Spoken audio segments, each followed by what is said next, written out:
Sejam todos bem-vindos. Como já bem sabem, meu nome é Cleiton Misael, juntamente com o meu colega Adérito Zidane. Estamos aqui uma vez mais para apresentar o programa. De início, começamos com a questão que deixamos no vídeo anterior, que era a seguinte: se é que acertamos desta vez no Gonçalves. E iremos fazer aqui mais ou menos um histórico de quem é o Horácio Gonçalves, desde já primeiro sabendo quem é o nome dele, que é o Horácio Gonçalves, e mais ou menos quais são as equipes que ele treinou, qual é a dinâmica dele e se de certa forma será ele mesmo a solução para os nossos problemas. Zidane, sabe-me dizer mais ou menos quais são os clubes em que ele treinou ou por onde passou esse treinador? O antigo treinador do Costa de Sol, atual treinador, selecionador da nossa seleção nacional, os Mambas. Horácio José Paredes Mota Gonçalves, esse é o seu nome completo, um treinador de 58 anos, treinador experiente, tem um palmarés muito grande de como técnico. Treinou muitos clubes de baixo escalão em Portugal, mas treinou certos clubes, treinou alguns que estão ali no Campeonato de Portugal, na segunda divisão, o Felgueiras e o Ferense, que foram os antigos clubes, os mais recentes clubes dele antes de ir para o Costa de Sol. É um treinador que é um antigo jogador, um antigo avançado, jogou em clubes como Vitória de Guimarães, jogou em clubes como clubes históricos como o próprio, está-me a fugir o nome, o próprio Marítimo, jogou no Marítimo. Que é o atual clube do nosso Zainadine Júnior, e o antigo clube dele, antes de ir para a seleção, foi o Costa de Sol, onde venceu um campeonato nacional e uma taça de Moçambique MCL, em futebol. E foram grandes prestações no clube, no Costa de Sol. Tirou aquele domínio que estava a ter o HCB de Songo, a União Desportiva de Songo, para melhor dizer. E vamos torcer para que seja dessa e que seja o Gonçalves certo. Exatamente. Mais ou menos terminou aqui com a pergunta que eu queria fazer logo, se é que essa foi a melhor escolha para treinador. Eu acredito que os nossos inscritos, os nossos internautas podem colocar nos comentários se acham que há expectativas, se podemos sonhar com alguma mudança na estrutura técnica da nossa seleção nacional e colocarem-se se será esse o treinador, porque na minha opinião, quando falávamos aqui com o staff do canal, dizíamos que existem nomes que poderiam ter estado lá. Exatamente. Nomes como Semedo, como Arthur Semedo, como Chiquinho Conde, mas optou-se pelo Horácio Gonçalves, um treinador que estava a se firmar no futebol moçambicano, estava desde 2018 a treinar o Costa de Sol, estava a se afirmar, foram 2 títulos bem conseguidos, e que ele traga um bocadinho do tom que ele estava a ter no Costa de Sol para a nossa seleção nacional, porque esperamos muito dele e tomara que aconteça, que ele cumpra com as nossas expectativas e que devolva a glória à nossa seleção. Exatamente, como já bem dizia, falava aqui dos comentários, levando ainda a perspectiva dos comentários, estamos aqui a verificar mais ou menos que não houve, como posso dizer, uma chegada muito carinhosa desse treinador.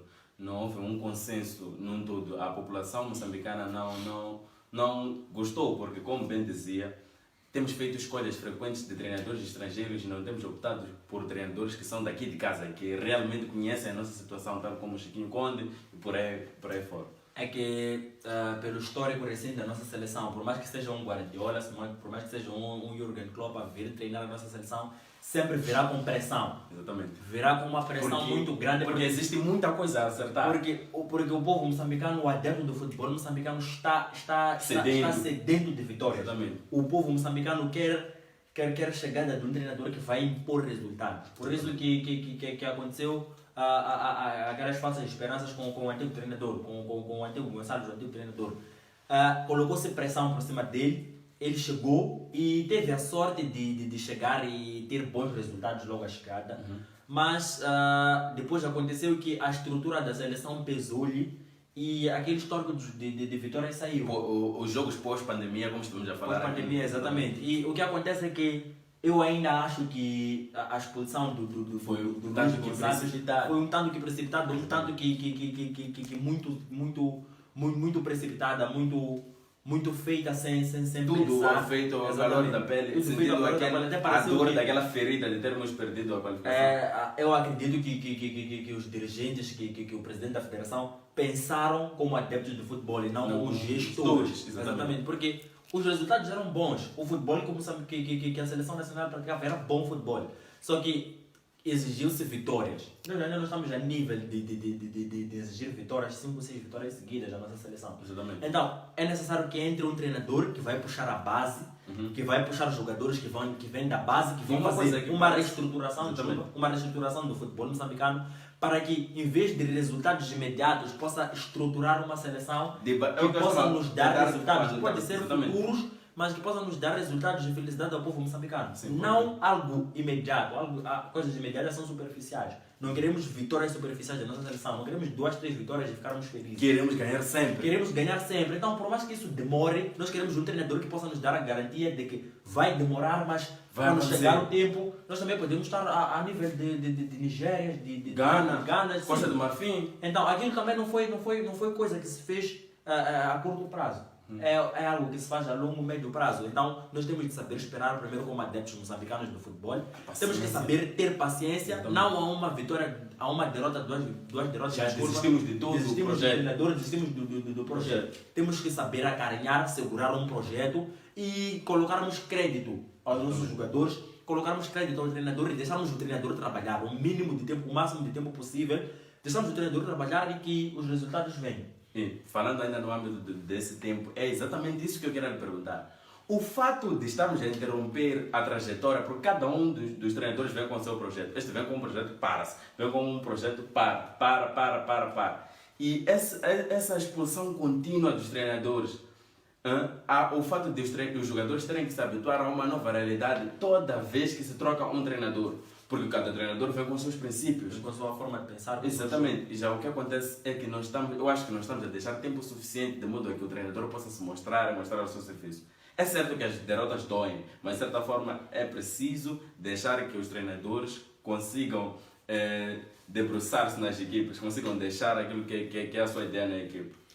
Um treinador de 58 anos, um treinador experiente, são muitos anos de carreira do Horácio Gonçalves.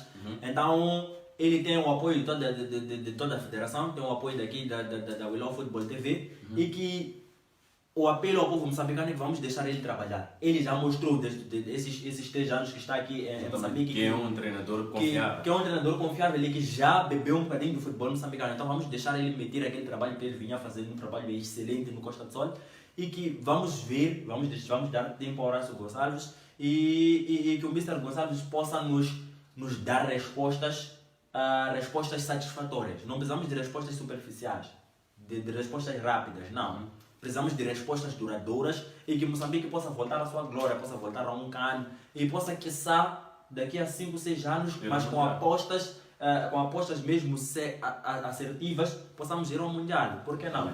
Possamos ir ao Mundial. Exatamente, a pergunta que eu quero fazer a seguir é qual seria a recomendação que ia deixar para o treinador e para os adeptos. Os adeptos já deixou cá, que é o fato de termos esperança, termos paciência e esperar que o projeto do nosso Horácio Gonçalves dê certo.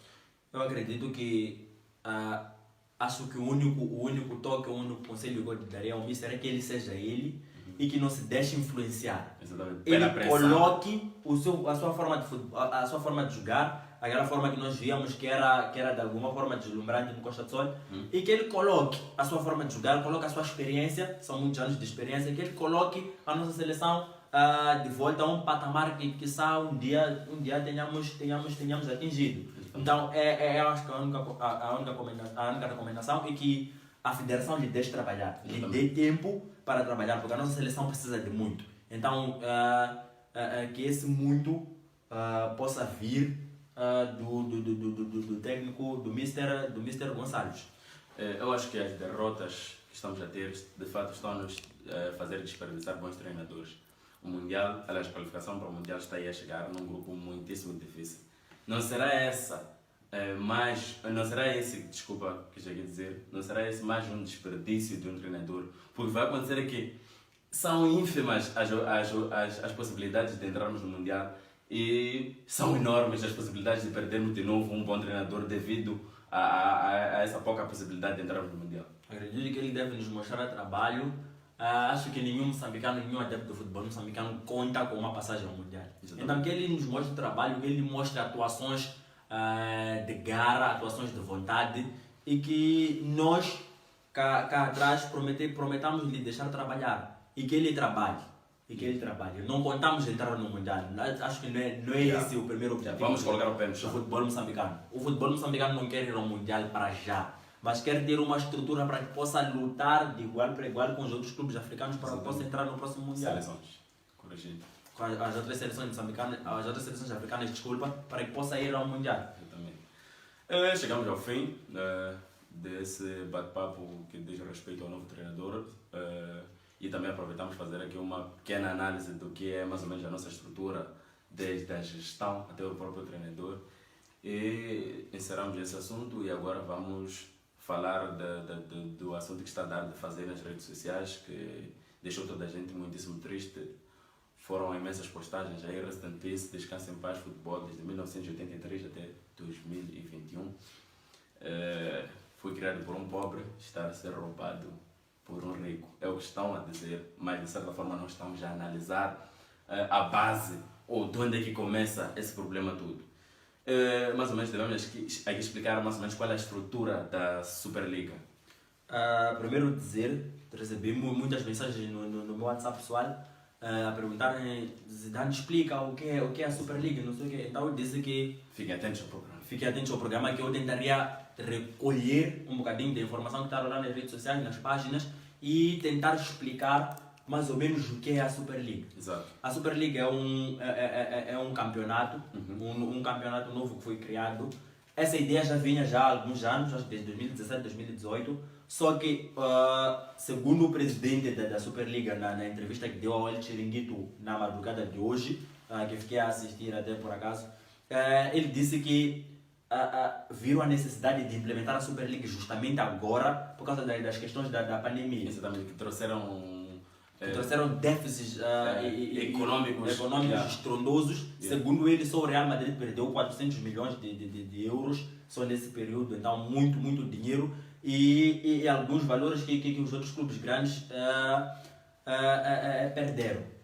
Então, essa competição, essa nova competição, seria uma competição que, com a autorização da UEFA e da FIFA, com a autorização da UEFA e da FIFA, começaria em agosto já de 2021. Mas, segundo o Florentino Pérez, o presidente do Real Madrid, o presidente da Superliga, se a UEFA e a FIFA não concordarem, continuarem a fazer o braço de ferro, os 15 clubes que estão a participar, os 12 para já, participariam da próxima Champions League e começaria a época em 2022-2023, segundo eles. A Superliga começaria em 2022-2023.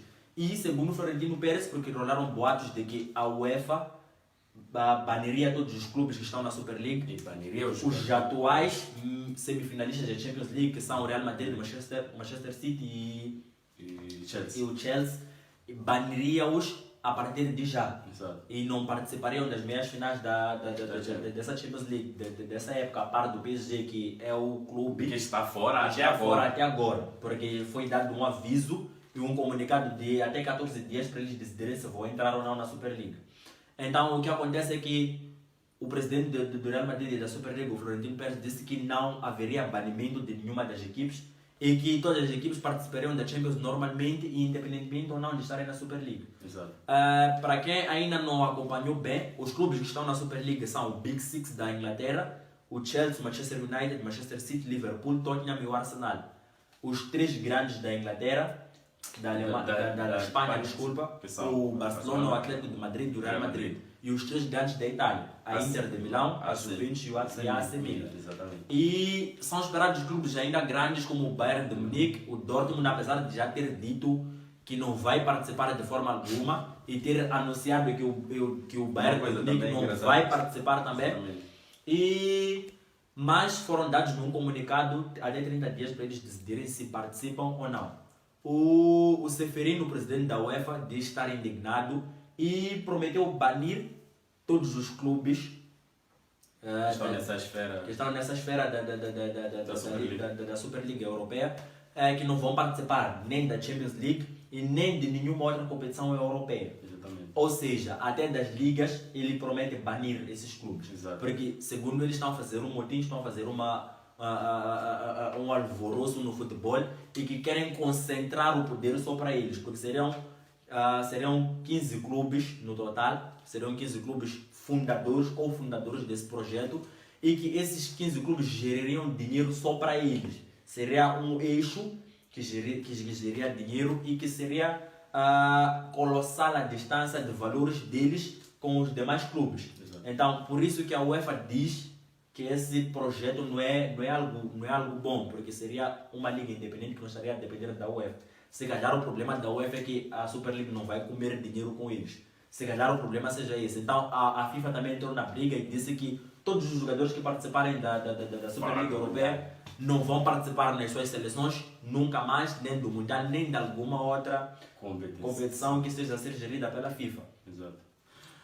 Ainda no âmbito disso tudo, dizer que os que mais sofreram com a pandemia foram os clubes grandes, porque eles albergam jogadores de grande renome e que precisam de salários estrondosos. E também não vou deixar também de lado o fato de esses grandes clubes, alguns deles até bem pouco tempo não eram grandes clubes. É o caso do Manchester City, que até foi uma coisa que eles falaram, os próprios dirigentes da UEFA. Disseram, agora estão a intitular-se grandes, agora consideram-se grandes equipas, ao passo que há alguns anos não eram praticamente nada. É que um dos pontos que faz a UEFA não querer a Superliga Europeia é porque os valores que os clubes grandes terão serão muito elevados e os clubes pequenos vão continuar muito mais pobres do que já são. O que acontece é que para uma edição da Champions League, o clube que ganhar, o Bayern de Munique na época passada, por exemplo, se tu ganhas a Champions League da fase de grupo e tu vais ganhar a Champions League, tu só podes arrecadar no máximo 89 milhões de euros. Só pela participação na Superliga Europeia, pela inscrição, tu já ganhas 350 milhões de euros. É muito dinheiro. Equipes que estão em crise, como Barcelona, que estão em crise eminente, aceitaram muito mais pelos valores. Porque se tu participas numa edição completa da Superliga Europeia, tu podes arrecadar até 3 bilhões de euros. Então são valores estrondosos. Então uma das coisas que o Florentino Pérez diz é que o fato desses 15 melhores clubes, como ele intitulou, europeus, ganharem esse valor todo, vão ajudar o futebol a não morrer, porque ele diz que se continuarmos com a Champions League só, o futebol até 2024 morrerá. Já não teremos mais futebol no mundo. Acho que foi um bocadinho exagerada a declaração do Florentino Pérez ao El Chiringuito, mas ele diz que com os clubes grandes tendo mais valores, seria mais fácil eles contratarem jogadores dos clubes pequenos e a economia no futebol manteria-se. Exatamente, porque o que acontece? Eles mandam o jogador. Exatamente. E aqueles drenam dinheiro, para lá. Então, tanto para os clubes formadores, tanto para os pequenos. Né? Seria a forma dos clubes pequenos se manterem vivos. O que não acontece, por exemplo, com o que está a dizer a UEFA. A UEFA está a negar, está a dizer que aquele dinheiro ficaria amontado só naqueles 15 clubes fundadores e não ficaria nada para os outros. O que está a defender a UEFA também é que esse campeonato seja a base de 15 clubes. Independentemente se tu fazes uma campanha péssima ou uma campanha não muito conseguida, até 2023 tu tens passagem garantida à Superliga Europeia. Não importa se tu terminas em 19º no teu campeonato, tu sempre estarás na elite, nos 15 melhores clubes europeus, segundo o Florentino Pérez. Então é um assunto que ainda está a dar muito o que falar. A verdade é que a Superliga Europeia foi criada, os 12 clubes já assinaram seus contratos e, segundo o Florentino Pérez, ainda esperam-se muitos mais clubes europeus, os grandes, para que formem as 20 super teams da Superliga Europeia. Até parece coisas de videogame. E o que está a acontecer é que a Superliga já está feita e na sexta-feira teremos o posicionamento da UEFA, porque terá uma reunião extraordinária da UEFA na sexta-feira e eles vão decidir o futuro das times que estão a participar nessa Champions League, se são banidas imediatamente ou se deixam eles terminar. E até se falar de boatos de se repescar no Futebol Clube do Porto, o Bayern e o Dortmund, que são clubes que não estão na Superliga Europeia e que possam entrar para jogar as semis dessa Champions. Porque será um terror para o PSG. Então nós amantes do futebol ainda estaremos ligados porque são muitas informações. Deixei passar muita coisa, mas é porque nesse tempo que nós temos aqui é um bocadinho impossível explicar Exatamente. tudo, mas acho que as bases eu dei e vamos ver na sexta-feira o que a UEFA dirá, mas segundo o Florentino Pérez, o El Chiringuito ontem, estão dispostos a conversar com a UEFA, estão dispostos a ter uma coisa saudável, porque segundo o Florentino Pérez, a ideia não é sair da Champions, não é sair das competições da FIFA e da UEFA, é só criar uma liga que realmente consiga sustentar. concentre os melhores, porque segundo ele, tu vês Manchester United versus alguma equipe pequena da É menos interessante do que é menos ver interessante do que um ver Manchester Barcelona. United Barça todas as semanas na Superliga Europeia. Nós, comentadores, minha opinião Acho que pessoal, será cansativo. exatamente, acho que um dos pontos é que será cansativo tu ver jogos grandes Toda hora. todas as semanas. Tá para aquela expectativa. Tu Exatamente. ficas tipo, há um El Clássico. Estás a perceber? Eu acho que da última vez em que aconteceu muitos jogos grandes seguidos foi de duas únicas equipes, foi em 2011, quando o Barça e o Real Madrid encalharam 5 vezes em menos de 17 dias. Porque era a final da Champions, meias finais da Champions, duas mãos, a final da Taça e uma jornada da La Liga. Então foram 5 jogos, mas foi por mérito, por eles terem chegado até aquela fase. Então, se ver todas as semanas craques contra craques será um bocadinho cansativo. Mas vamos ver o que vai ser dessa Superliga Europeia e essa nova forma que os europeus encontraram para gastar dinheiro com o futebol. E vamos esperar a UEFA se posicionar na sexta-feira para vermos o que será do futebol europeu, o que será dessa Champions League, que acho que é uma das coisas mais importantes de se ver até agora. Exatamente. Então, acho que conseguimos mais ou menos aqui resumir o que é a Superliga, resumir o que mais ou menos irá acontecer. Então, chegamos ao fim de mais um programa. Muitíssimo obrigado pelos likes que têm deixado, mas aconselhamos a deixar, a seguir a página. É certo que o like também é importante, mas sigam a página e fiquem atentos, comentando, porque são coisas que de certa forma são construtivas e que nos ajudam a melhorar o nosso canal. E continuem sempre aí, que nós estaremos sempre aqui para vocês. Então continuem seguindo, continuem compartilhando, estão a nos ajudar bastante, estamos a caminho dos 900 seguidores, 900 likes. E continuem, coloquem nos comentários se vocês concordam com a Superliga Europeia, se vocês gostam da ideia. E continuem com a I Love Football TV, compartilhem, ponham like, subscrevam e continuem a nos ajudar a crescer. Nós somos a I Love Football TV e até a próxima. Até a próxima.